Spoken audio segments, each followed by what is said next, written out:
Welcome back to Obscurus Gaming, and today I'm reviewing ChromaGun 2 Die Hard, released both digitally and on cartridge for the Switch 2 just last month, and to this day only has 2 official reviews on Metacritic, so safe to say it's flying under the radar. This is a first-person puzzle game from Pixel Mechanics, an indie studio based out of Germany. If you're wondering if there was a ChromaGun 1, well, yes, there was. Released 10 years ago, so what better time than a decade later to dive back into the concept here. Let's see what ChromaGun 2 Die Hard has to offer.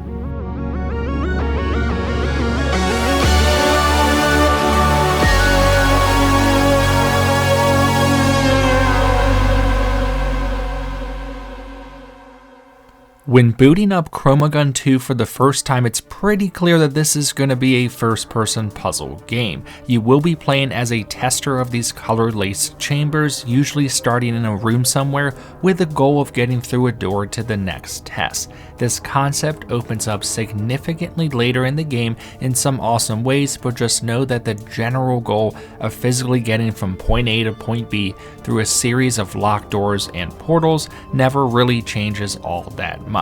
The main campaign takes place over 5 increasingly complex chapters, each containing 10 or so levels. In addition to solving these puzzles, there are also hidden golden ChromaGuns to collect as trinkets of sorts, indicated on the main level select screen or in the pause menu.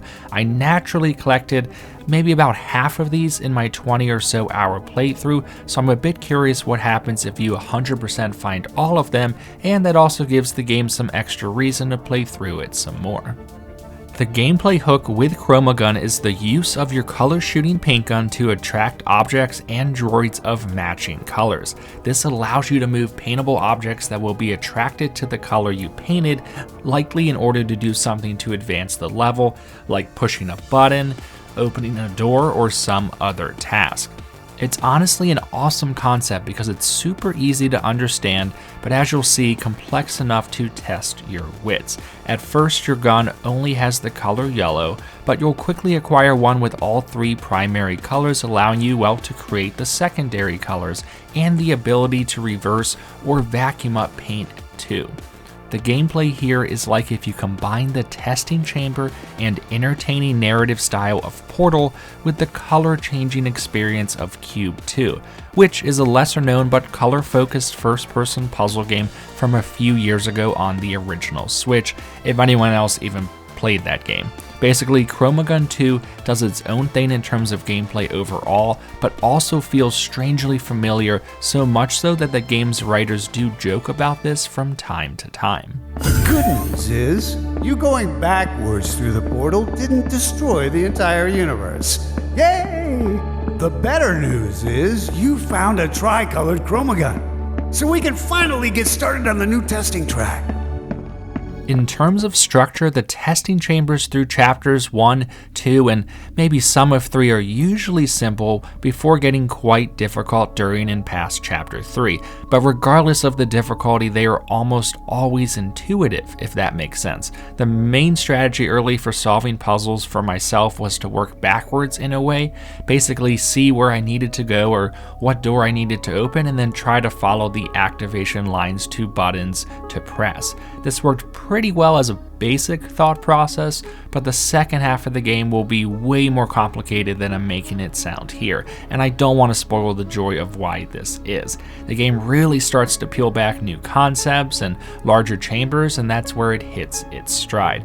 This is also where the game's story, yes, there is a pretty deep story here, comes to life. Basically, there are 2 competing characters that are overseeing your puzzle-solving abilities, but due to a mix-up in universes, they end up butting heads, and you're kind of stuck in the middle of their competing goals and ideas.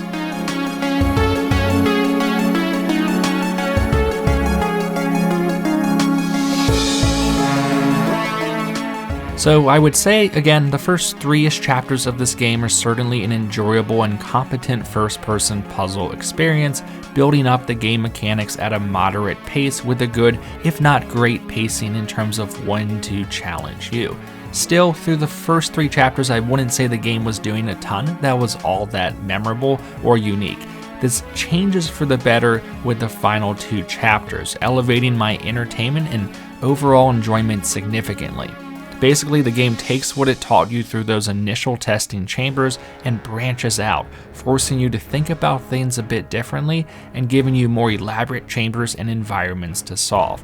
Also, the story here with the competing overseers or narrators named Richard and Mildred really comes together in some pretty funny ways and lend a ton of personality into ChromaGun that wasn't necessarily there with my initial impressions early on. People fight wars over this thing, you know. I mean, well, they don't, because nobody knows it exists, but if they did, they absolutely would. Speaking of personality, the writing and voice acting in this game is very good. Richard and Mildred keep the story alive with their back and forth banter, which is genuinely funny at times. Overall, it is also very self-aware, meaning there are a lot of references and callbacks to other puzzle games in the genre, some that I didn't even get to be honest, and puns if the title of the game didn't give that away already. For the most part, I enjoyed this aspect, even if it definitely comes on very strong with this towards the end. I do apologize for the inconvenience, but the fastest way to my office is through the testing grounds. I did have a new ChromaGun put out for you. Yours looks a bit, outdated, at least for our standards. So this will be hard to explain without spoiling too much, but I did want to mention there was a level halfway through the final chapter that I did not think was the best design. After a couple hours of failing, I eventually had to look up a playthrough to see what I was missing. And I'm not sure I ever would have figured it out, to be honest. For a game that had mostly fair, even if challenging puzzles, it just wasn't the most intuitive and the solution felt, well, a little unfair. It's hard to explain exactly, but just know that the nature of a puzzle game like this could come with some frustrations if you get stuck somewhere, given the linear nature of it. Now again, this could have been completely just a me problem, but it was annoying enough to slightly derail my enjoyment at a point in the game that felt like it was really reaching its climax. All that being said, this was the only time this happened, and again, could have just been a me thing, or maybe I would have eventually solved it with a little more patience.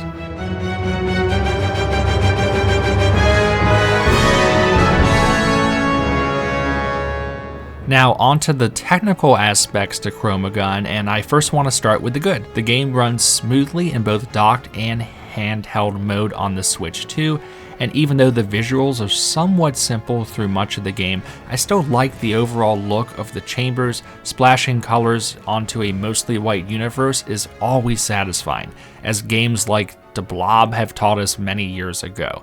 Also on the technical side, the game has both mouse controls and gyro aiming. I preferred the standard controls like I usually do, and most of the footage you see here is me using that, but I also think this shows the developers actually thought and cared about implementing Switch 2 features. Now on the negative side, I will say I had to reset a level due to a glitch a total of 3 times through the campaign. For a game that involves a lot of experimentation, this really isn't all that much, but it is worth noting. One of these times was at the very beginning of the game on the first level, just walking through the hallways, and I was like, man, this is a bad sign, but it turns out that was a complete fluke. The second time was when some of the in-game objects glitched onto a droid launcher that I needed to take, blocking me from doing what I needed to. And the third time was when the main worker droid that follows you around became unresponsive for some reason. None of these, again, are all that bad and took a few minutes to replay, but did happen, so I wanted to be fully transparent about them. Wait, is this it? Did we make it? Oh, hi, I didn't see you come in. Are you from here? I've never seen you before. Nope. Oh, don't be so glum. Give us a chance. We'll make you feel like home in no time. If you want, we can set you up with a nice room and some decorations. We have all kinds of decorations here. It'll be great. My favorite decorations? Plants. What is this, chatty worker droid universe? Now, another quick shout out to both the development team and the publishers for making a tiered pricing system for their game. The digital version is only $20 for those who want the cheapest option, but there is a physical version complete on cartridge, which for the Switch 2 and its game keycard saga, this is already a somewhat rarity these days. Anyways, it's nice to see the team actually listen to feedback from the Switch 2 community and offer this as an option, which also comes with a digital soundtrack code and a small but entertaining operations manual. This is indeed the version I got, and I do plan on keeping it in my collection. Is that me? As a chicken? Why is the chicken Richard Swain? I'm very comfortable with saying that ChromaGun 2 Die Hard is the best first-person puzzle game I've played since probably the Portal games, and what it lacks somewhat in originality, it makes up for being a competent, balanced, and completely entertaining experience. The puzzle design here, which is the meat of a good puzzle video game, almost always walks that line between challenging and fun just right, with only a small handful of the more frustrating moments. While it may not reach the upper echelon of puzzle games like Portal, honestly what does? And there's plenty of cool concepts here that any first-person puzzle fan would enjoy, especially on the Switch 2, which is lacking in this area as of today. ChromaGun 2 Die Hard gets a solid 80 from me, with an additional special shout out to the developers for doing a lot of Switch 2 friendly things, like including mouse mode and releasing a physical version of the game on cartridge, so virtual gold stars all around for those things. I strongly recommend supporting those developers that do this, and ChromaGun 2 is a worthy addition to any Switch 2 collection. Thanks for watching, guys, and I'll catch you next time.